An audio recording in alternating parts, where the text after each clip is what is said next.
Okay, this is podcast number 1 for Standard 3.4. Here we're going to look at the exceptions to Mendel's laws, especially in terms of dominance. So a lot of times there's things going on in genetics that do not follow the very clear pattern of dominant and recessive traits. So within this standard, we will identify that some alleles are either dominant or recessive, but we will also move along to looking at inheritance that includes codominance and incomplete dominance. We'll look at how polygenic traits and multiple alleles can lead to a wide variety of phenotypes in a population. In the second podcast, we're going to take a look at the inheritance of sex-linked traits, and we will put together a pedigree to show how certain traits can get passed down within a family. Okay, so some new words in here that we're going to be going over, and we're going to concentrate today on the codominance, incomplete dominance, polygenic traits, and multiple alleles. So remember when we talked about Mendel's pea plants, all 7 of the traits that he looked at, there was always one that was dominant over the recessive. So every single time we looked at any of his 7 traits, whether it be height or pea color or pod color, there was always one dominant and one recessive. Okay, like tall was always dominant to short. Purple was always dominant to white. He did his monohybrid crosses, which showed that, because when he crossed a pure breeding purple with a pure breeding white and they all came out purple, that told him the purple was dominant. What we now know is that genetics can be much more complicated than this. It's not as simple as one being dominant over another. A lot of times, a lot of traits show variations within this kind of pattern of dominance. And that's why there's such large genetic variation within humans, because a lot of our traits are controlled in various ways that are not true dominance. So we're going to look beyond dominance. So there are exceptions to Mendel's laws. So there are traits that do not show true dominance, and there are other traits that are controlled by multiple factors.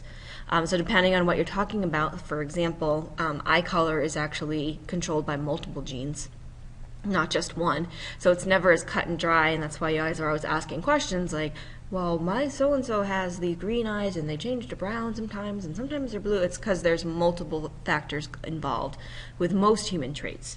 It's usually not all that simple. So we're going to start by taking a look at incomplete dominance. In incomplete dominance, it's what the name says, one allele does not completely dominate over the other. So what you end up getting in the heterozygous phenotype is a mix of the 2 homozygous phenotypes. So if you look at this picture here, we have red and white. Now red is dominant to white, but it's incompletely dominant.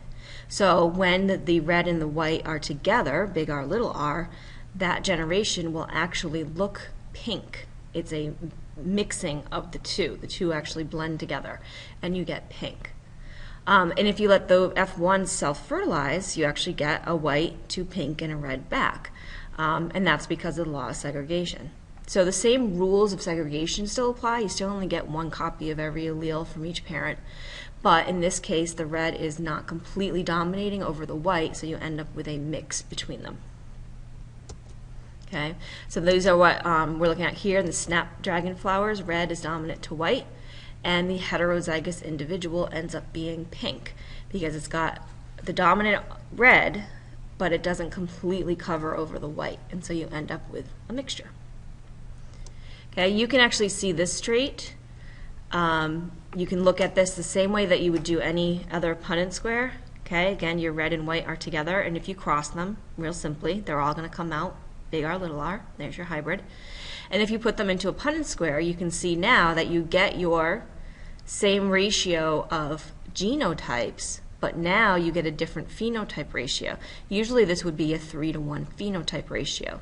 Now we're getting a 1-to-2-to-1 because the heterozygous individual is a mix of that dominant and recessive. In humans, you can see this kind of trait with hair texture. Curly hair is dominant to straight hair, but somebody who is heterozygous typically will have wavy hair. Okay, so somebody with curly hair could be big C, big C. Somebody with straight hair would be little c, and then somebody that has one of each, big C, little c, their hair texture will end up being wavy. Okay, so the hair ends up actually taking on both textures kind of mixed together. It doesn't mean some of your hairs are curly and some are straight. It means the hair itself ends up being only a little bit curly, but not completely straight, so it's in between. We call that wavy. Now there are times where you are going to get a mix of the two, but they don't blend together. You actually get two traits distinctly showing, and this is called codominance.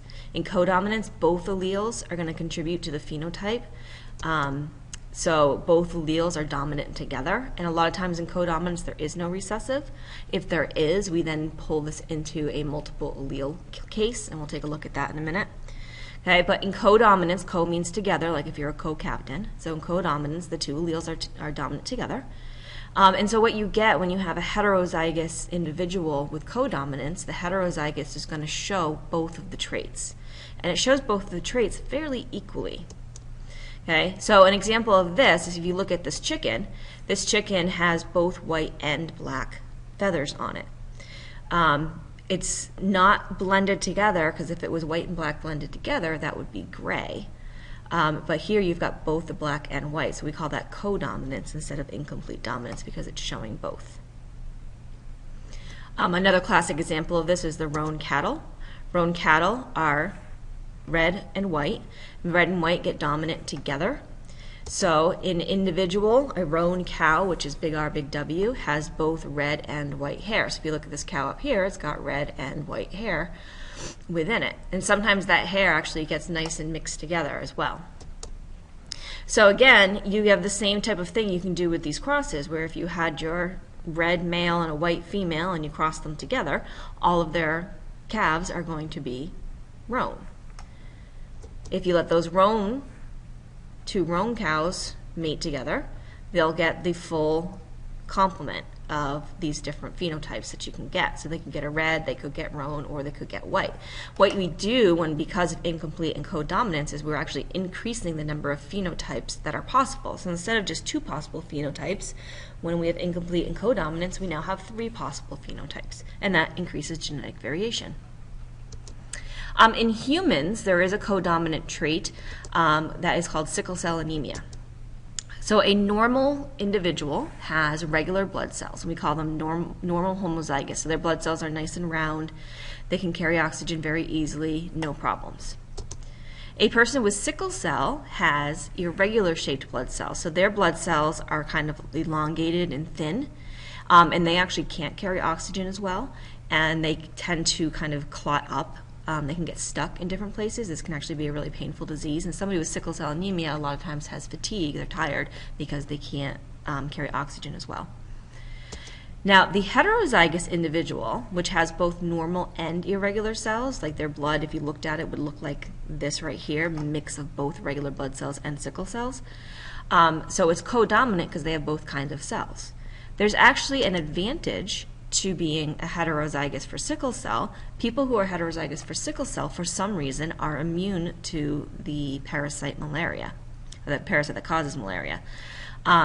If you have sickle cell or you have normal red blood cells, you can get malaria, but for some reason, people who have both, the heterozygous individual has both regular blood cells and sickle cells, they are immune to malaria.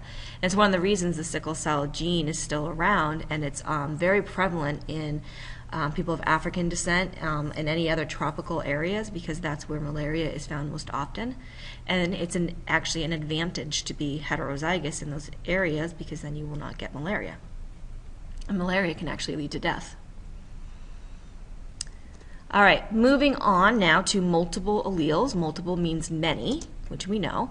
So sometimes a gene has more than 2 alleles that could potentially make the outcome show the trait. This is going to increase the variety of phenotypes that are possible within a population, so we're going to get more differences in the types of phenotypes that we can get. An example of this is human blood type. If you look at human blood types, there's actually 4 basic blood types that exist, and that is because there are multiple alleles that the gene for blood type could have. You could have the A allele, you could have the B allele, or you could have the recessive, which is the O. The thing with blood type is it also shows codominance at the same time. So let's take a closer look at blood type. Okay. So there's 3 different alleles, A, B, and O. That's what we just said. Okay. A and B are codominant, and O is recessive.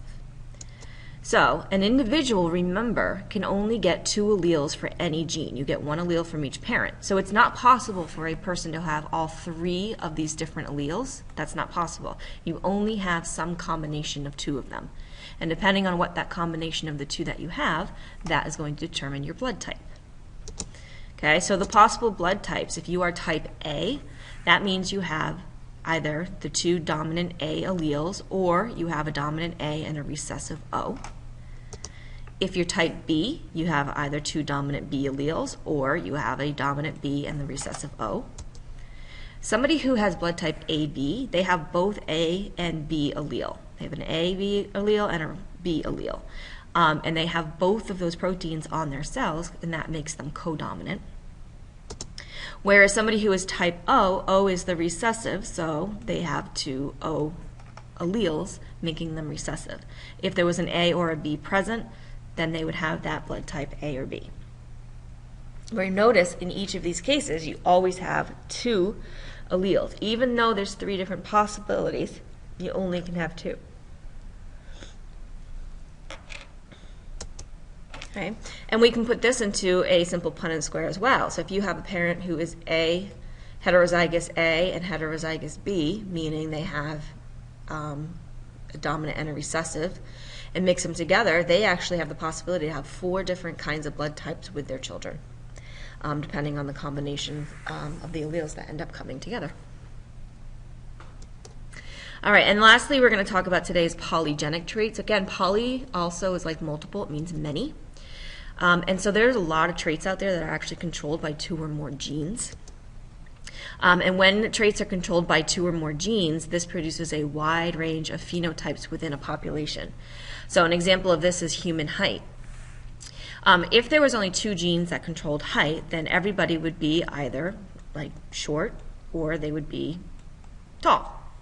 Be one or the other. But we know that's not true. With human height, we have a wide range, and it usually makes this bell curve where most people are around the average. The average human height, boy and girl together, is about 5.5 feet. So that 5.5 feet is like, that's the average if you took all the people in the world.